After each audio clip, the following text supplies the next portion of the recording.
বাংলার মৌলবী বলেছিল, আরে নবীর বংশধর যদি ইমাম হাসান হোসেন যদি নবীর বংশ হয়, এই জন্য যদি ওনাদের স্মরণ করতে হয়, আবু লাহাব আবু জাহেল তো নবীর বংশধর, ওনাদেরও স্মরণ করতে হবে।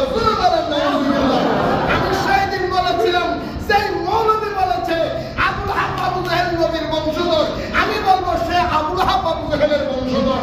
আবু বংশধর হওয়ার জন্য ঈমান লাগবে। আমি সেই দিন আলটিমেটাম দিয়েছিলাম, এখনো সময় আছে, মৌলবী সুধরে যাও। সেই মৌলবী আবু লাহাবের নবীর বংশধর বলে অতি সত্তর মৌলবী পাগল হবে।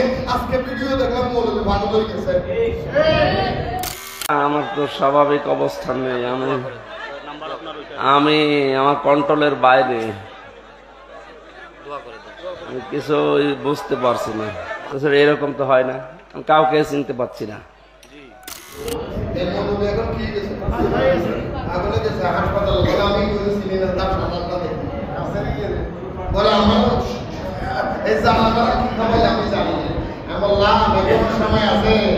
এখনো সময় আছে দোস্ত।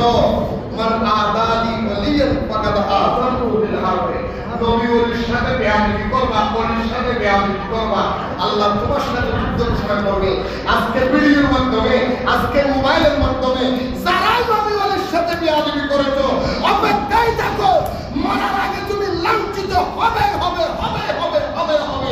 নিজের জীবন যদি সুন্দর করতে চাও, অবশ্যই নবী ওয়ালির সাথে মুহাব্বত রাখো। কিনা বলে ইতিহাস বলে দেখেন, নবী ওয়ালির সাথে যারা মুহাব্বত করেছে তারা প্রত্যেকেই ঈমানের সহিত দুনিয়া থেকে বিদায় নিয়েছে।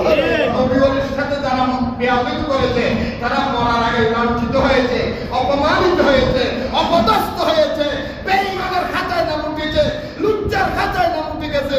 কারণ হলো একটা দুশমনি করেছে নবী ওয়ালির সাথে। কি হবে দেখলাম মৌলবী 3 দিনের মৌলবী এটা পাগল হয়ে গেছে, পাগল হয়ে গেছে, মাথার মধ্যে হামিশটা আসি।